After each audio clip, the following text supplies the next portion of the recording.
as we dig deeper today into this series called to Crossover, looking at Abram, who finally today gets a new name. We've been looking at Abram's life and his decisions and his interactions with God, and we're asking, what can we learn? And today, the title of the sermon is Covenant Keeper, because up until this point in the story, God has been the sole keeper of the covenant. Really, all of the discussion about covenant has centered around God alone.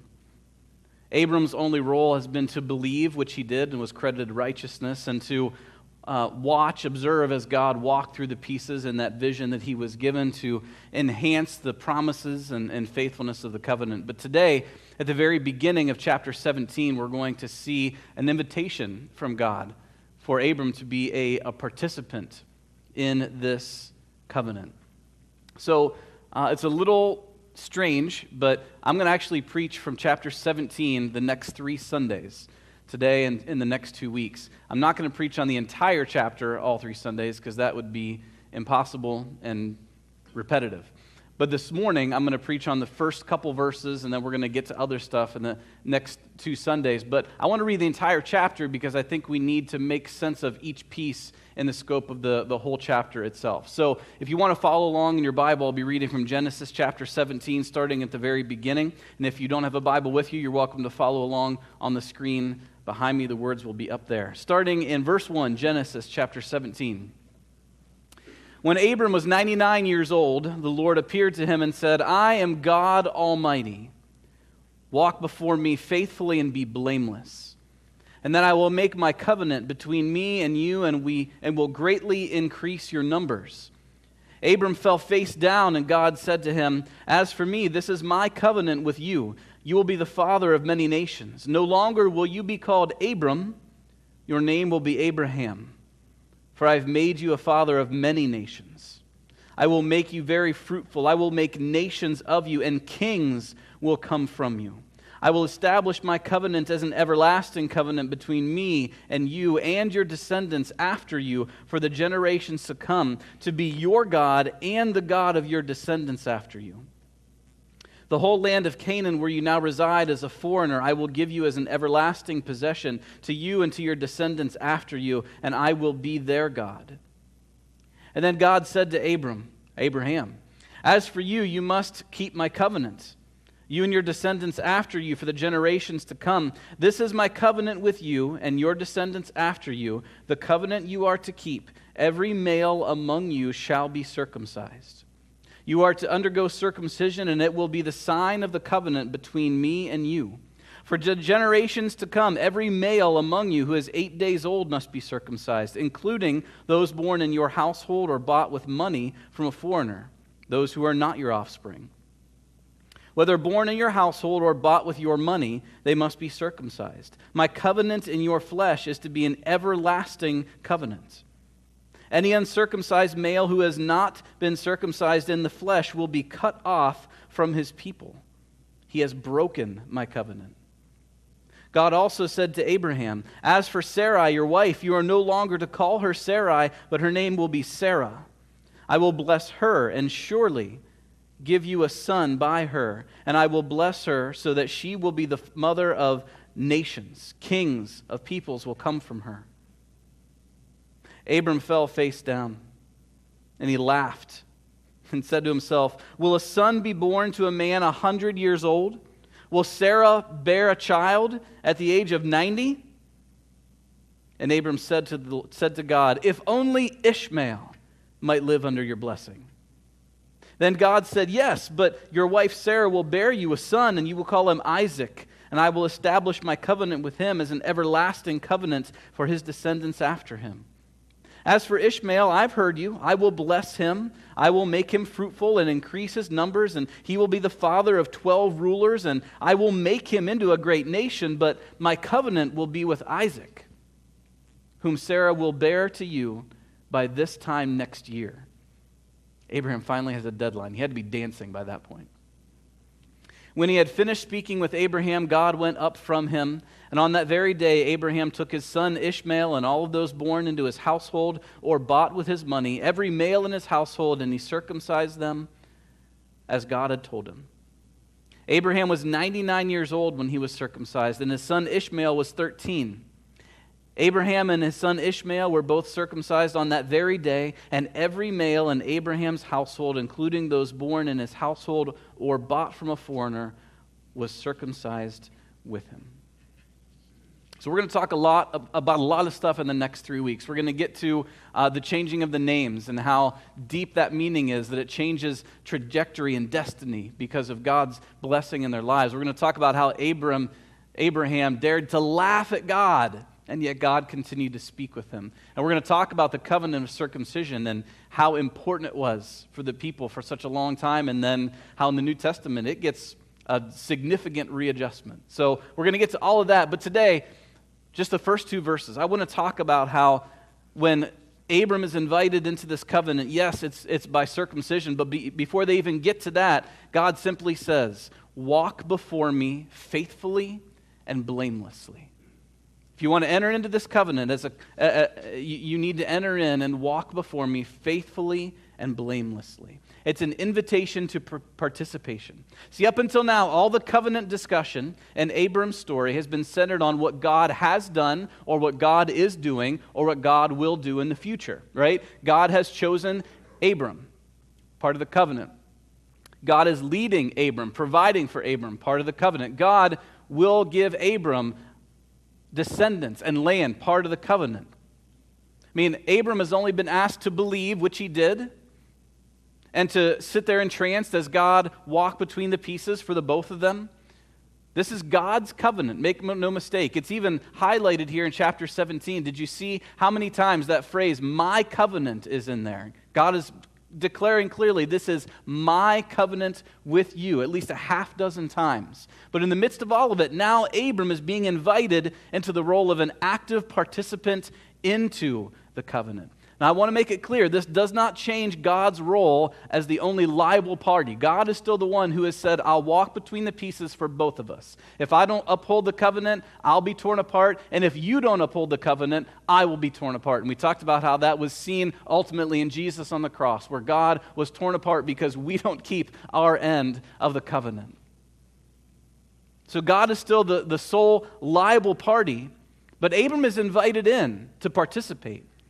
To genuinely participate without becoming liable. To add to the experience without gaining risk, right? Put it this way, this is a really simple and basic way to think about it, but it's the best I could do with my limited brain. So this past week, Andy and Mike and I went to Pastor's Conference, and we drove down. We had to rent a vehicle because we had to bring a bunch of sound equipment down. I did not get on the paperwork as a driver for the vehicle because I'd be riding home with my family. It wouldn't make sense to add me extra expense, blah, blah, blah. So on the way down, I was simply the co-pilot. I was in the front seat, and they would take turns driving. So I was not a part of the covenant agreement to travel with that vehicle. I could not legally drive that vehicle on the way down, right? I was not part of the covenant. However, I was an active participant in the journey. I was there to add to the experience, as it were, right? And I was trying to think of what I was adding, and I was thinking it was probably my amazing co-piloting skills, except for the fact that this was a pretty swanky rental vehicle because we got a free upgrade, and it had a built-in nav right there in the dash, so the extent of my navigating was pointing at that screen so they could follow that. So I was left assuming that it was either my rugged good looks that was contributing to the travel, or it was my on-target humor as I watched other drivers and tried to make jokes about everything that was happening around us, because that's really all I had to offer to the situation. I was a participant. I was there with them, but I did not take on any risk at all. They were the ones that were taking the risk, but I was there. And it's a loose analogy, but I think it's a good picture to say Abram's being invited in to participate in this covenant. He's not having to risk like God is risking, but he's participating in the covenant itself. And I want to remind all of us today that as children of Abraham and as followers of Jesus, we are also invited into this participatory role in God's covenant. All of us, we're invited in. Now, I want to be very clear. You are not invited into the covenant to help hold the covenant up. You are not invited to help earn your salvation or establish your right to anything. God has done all of that. He simply invites you to take hold of it. But you are still invited in to be a participant in this covenant because, friends, you are the covenant people of God. That covenant people is no longer established by any sort of ethnic identity. It's established by the person of Jesus Christ and the presence of the Holy Spirit. You are the covenant community, and you're invited into this role of participating in the covenant. And the way God frames it for Abram is walking together. That's how this idea of advancing into the covenant is framed. And for a guy like Abram, who spent a lot of his years wandering around as a nomad in the desert, he understands the idea of walking. I like the framework of walking because I think at bare minimum it assumes at least two things: movement and intimacy. To say walk before me or walk with me assumes at least movement and intimacy. I think sometimes we get nervous about our faith being something we see as active and walking because I think we sometimes fear, what if I walk away? What if I wander away? And it looks like God is willing to take that chance. He wants our faith to be active, to be in motion, to be moving. It's an invitation to walk. And it's not just here. Think about Jesus' life. When he first started to call out to those earliest disciples, what two-word phrase did he use? Follow me. You can't follow someone unless you are walking with them.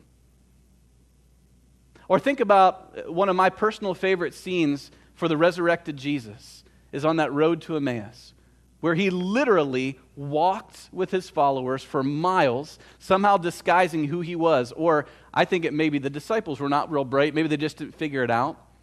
But for miles, he simply walked with them and shared with them and had them tell the story about what had been happening, walking together. I mean, it doesn't stop there. Paul in Galatians chapter 5 encourages all of us to walk in the Spirit. This faith has motion and activity embedded into it.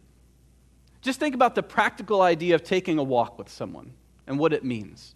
Because if you take a walk with someone, it typically means that you are sharing more than just steps. More than just the physical steps of a walk. You share your worries, your fears, your concerns, your joys, your embarrassments. You share your heart and your life with someone as you walk together. Man, I imagine most of you, if you take a walk with someone, unless you agree to it beforehand, you don't walk in complete silence and don't speak to one another. Maybe you do, I don't know.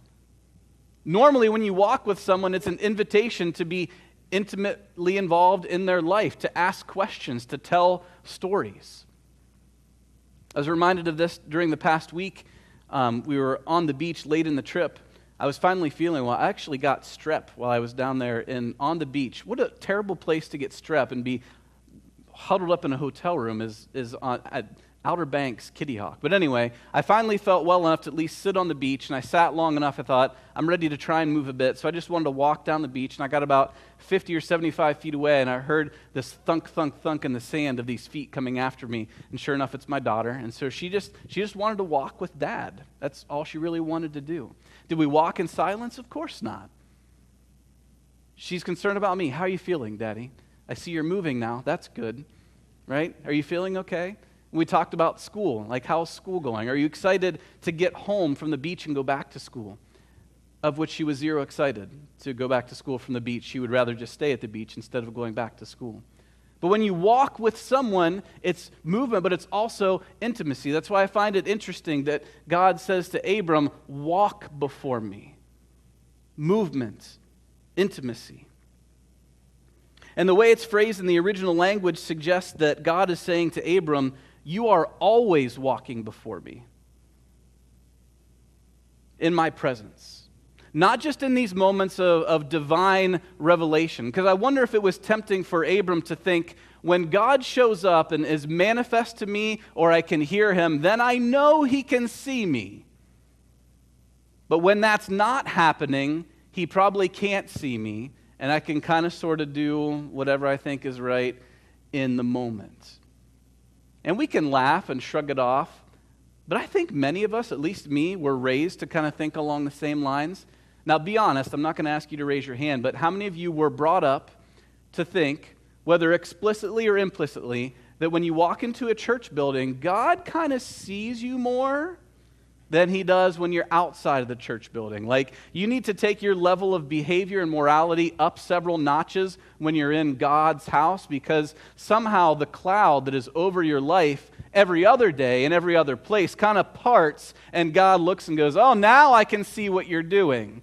You really need to behave yourself. I think we passed that idea along. How silly is that? There is no meeting place that is so special that God sees you better than anywhere else. So Abram's being told by God, walk before me at all times and all places. Oh, and by the way, when you do so, when you're walking under the gaze of God, I want you to do it in two ways: faithfully and blamelessly. No pressure, right? God is always watching, and make sure as you walk before him, you do so faithfully and blamelessly. Wow, that is a tall, tall order. But let's dig down into those two words for just a moment. Faithfully. To be faithful is connected to the ideas of being consistent and being loyal. Now, it means a whole lot of things, but for this purpose, being consistent and being loyal. That's why we have this geyser in Yellowstone that's actually called Old Faithful, right? Because we know we can time it. It goes off every so often. I've never seen it. I've heard it's gorgeous. Someday I'm going to get there and see it. We call it Old Faithful because it's consistent, it's reliable, right? Or think about a family dog. We'll call them faithful pets, right? We don't call cats faithful pets most of the time. We call them crazy for the most part. I love my cat, but anyway, that's a whole other story. But we call dogs for the most part faithful, right? And it's because good dogs anyway, no matter how far they might wander in the neighborhood, no matter how much they might enjoy the company of other people around or want to chase things down, whether it's squirrel or mailman or whatever it might be, they always come back loyally to their home or to their master, to their family. They always come back to sit at the feet, or for some of you, on the sofa with, for some of you, in bed with. But they always come back, and they're welcomed, and they're loyal. To be faithful includes being loyal, includes being consistent. And that's what Abram's being called to, loyalty and consistency. But then the blameless one, that's a little harder, isn't it? Because we look at the word blameless and we think, God expects me to be perfect. And I want to calm that fear right off the bat. That is not the correct reading of what it means to be blameless, to be morally perfect. That's not the idea here. The Hebrew word actually means to be without blemish or without defect. We find it a few other places in the Old Testament, including two that I think are especially appropriate. The first one is in Leviticus chapter 1. We're talking about the quality of animals for ritual offerings. And several times it says that those animals that are offered to God, which we are offered to God, have to be without blemish. In other words, there has to be a purity about them to be sacrificed. The other place we find that word that I think is applicable is in Job chapter 1. When the text talks about the person Job, it says twice that Job was considered blameless and upright.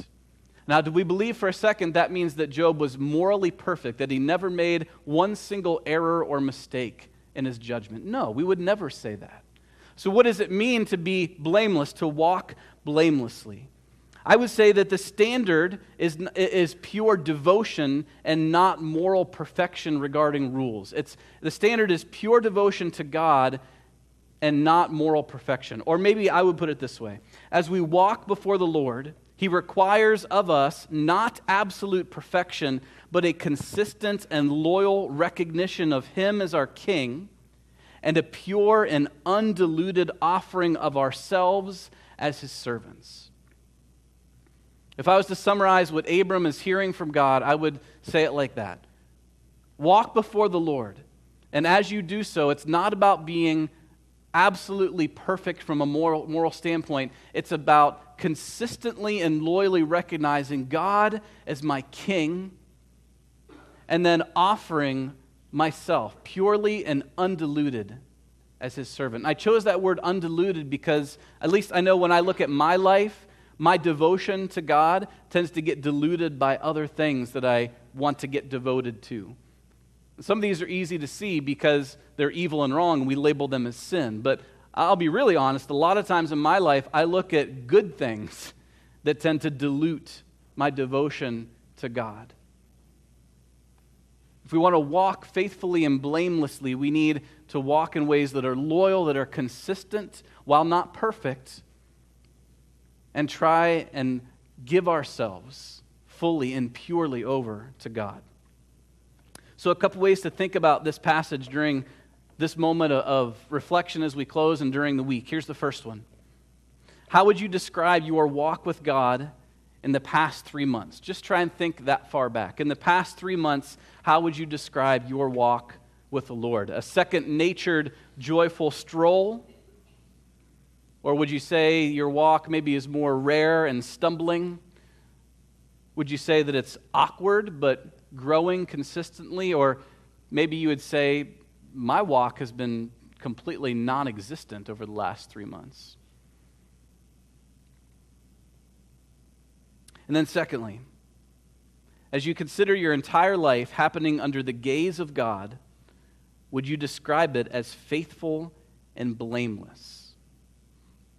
Faith, just like we've been talking about, faithful and blameless. And if not, maybe ask yourself today, what things need to change? What needs to be rearranged? What needs to be set aside? What needs to be brought in order to walk more faithfully, consistently, loyally, in order to walk more blamelessly, more purely devoted to God?